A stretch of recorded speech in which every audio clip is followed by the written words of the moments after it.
Thank you for tuning in to Alternatives. I'm your host, Karina Rachel, and today we are talking about dental health, your pearly whites, and how to keep them clean.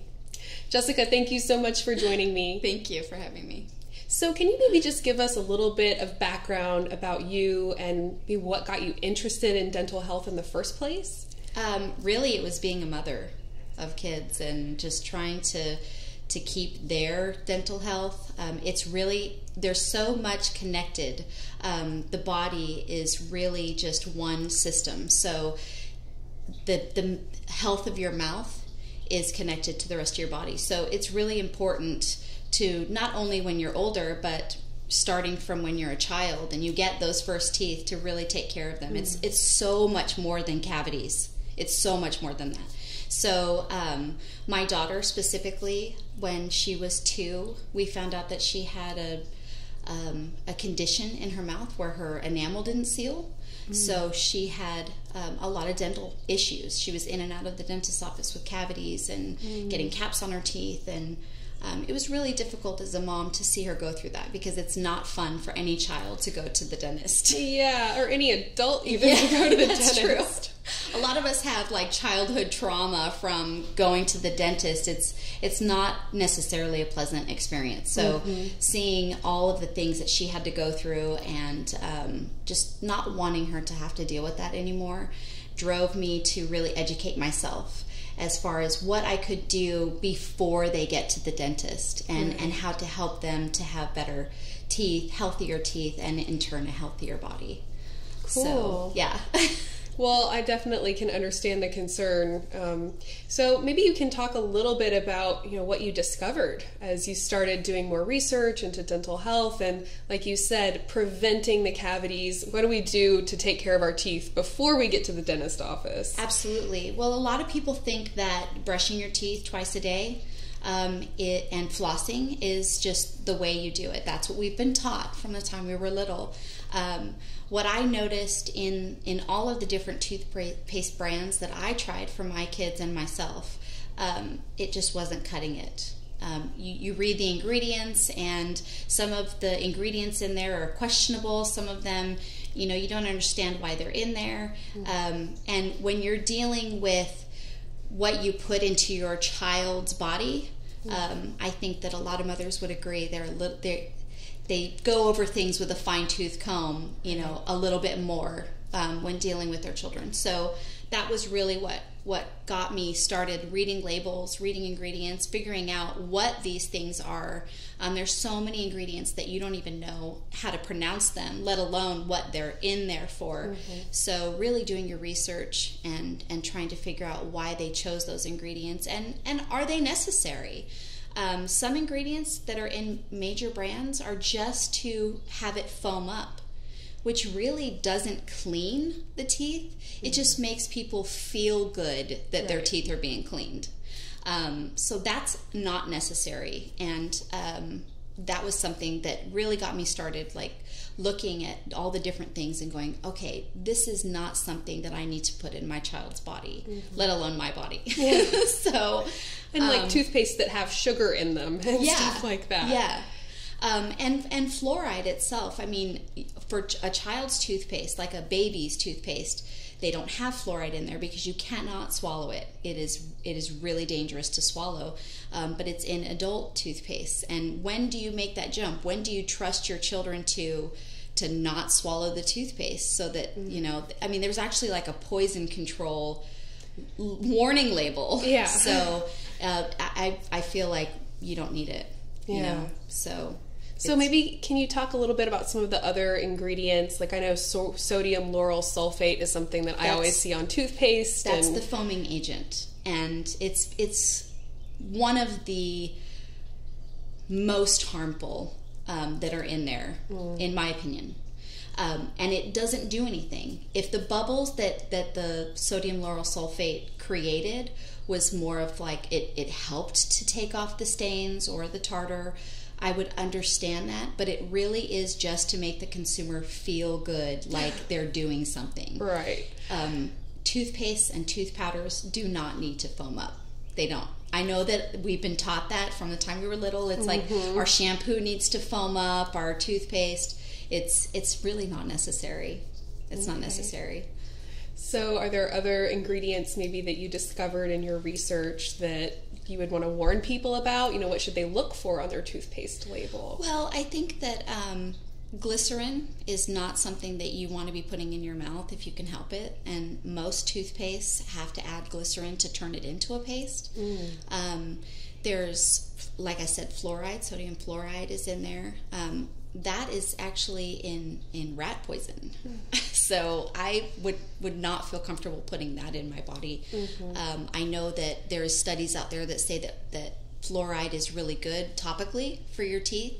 But if that's the case, you can get those treatments every 6 months or a year. When you go to the dentist, you don't need it every day, right? Especially in that form. So. And considering that most of our water is fluoridated now too, maybe that's a whole other issue for another video. Yeah.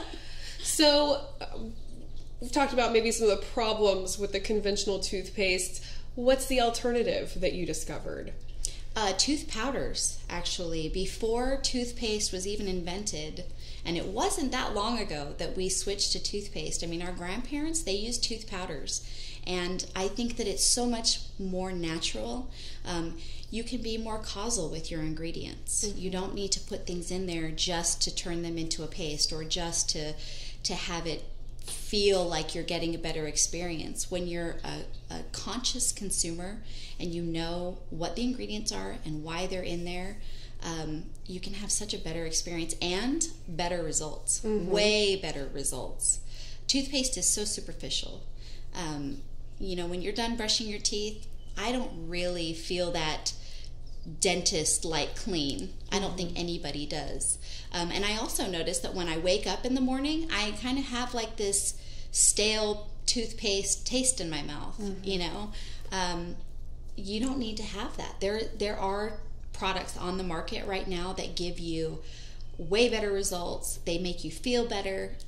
Your mouth tastes better, your breath go away, and one of them is a product that I created actually for my children called My Magic Mud. Okay, so is this the black toothpaste that looks black when you brush your teeth? It's very scary. It's very scary. But fun for kids. Yes, they loved it. And even my husband and I make scary monster faces at each other when we're brushing our teeth. And I've noticed that a lot of people like to take mud selfies, and it's something that's it's unconventional, but it works really well, and it's fun. It really is fun to use. So can you talk a little bit about the ingredients in the Magic Mud? Yes, they're actually very simple. I didn't add anything that was not necessary. Like I said, I was creating this for my kids, so you can know that when you're using it, that it's safe, because I love my children. That's why you got started in this in the first place. Exactly. So the two main ingredients are activated charcoal and calcium bentonite clay. Those two ingredients had never been put together before. And I think that was really the magic to what I found when I was tinkering in my kitchen, was they really work synergistically to make you feel, to make your mouth feel really crazy clean. Cool. And then also I added some extracts, some organic extracts. There's mint in there, not for taste, but because it's a natural antibacterial and it's a natural anti-inflammatory. So it really helps your gums. Awesome. And it really helps your mouth as a whole. And then organic orange peel extract is a natural whitener. So everything that's in there has a purpose. Everything that's in there has been tested, and I feel really, really good about offering it to other people. So what about baking soda as a toothpaste? Is that something that, because I've heard of that as like a natural alternative? It is, and it's a really good natural alternative. It just doesn't taste very good. Right. And that's something I think, aside from the really good clean that you get from My Magic Mud, I want to say that the taste, or I should say tastelessness, is a real big plus for a lot of people. When you go through natural products, a lot of times they taste gross. Yeah. And you just have to kind of grin and bear it and go, okay, this is for my health, so I'm going to brush with this thing that tastes gross.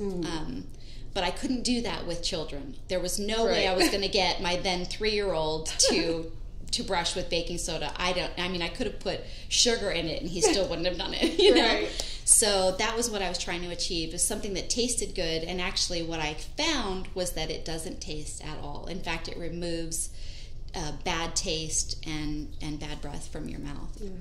And I totally know what you're talking about, like when you brush your teeth.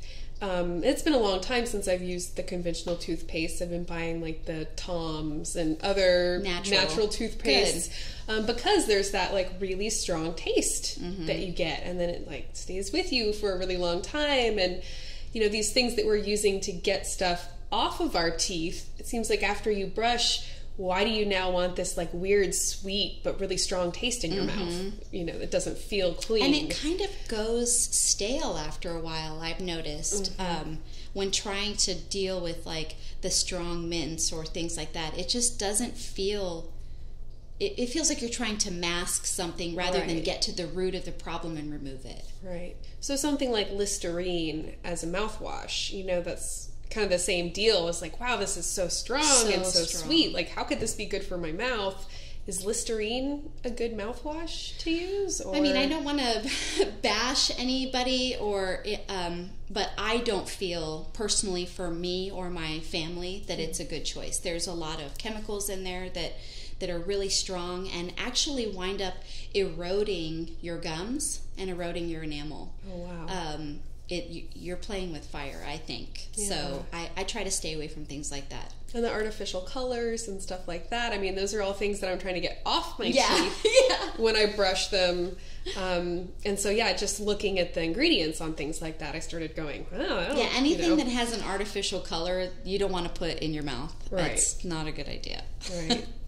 Okay, well, thank you so much for this little introduction, and I look forward to talking more about toothpaste and whitening and maybe some of the different ingredients themselves that you've used in the toothpaste. Wonderful. So we'll also have a demonstration as well, and we'll make a little how-to. You can show us how to use the toothpaste and everything. Excellent. Thank you so much, Jessica, for joining us, and I look forward to our next video. Thank you. Thank you so much for watching. I hope you liked this video. Look forward to seeing your feedback and questions down below, and I do hope you'll join us in the rest of this series where we'll continue talking about how to keep your mouth clean and healthy.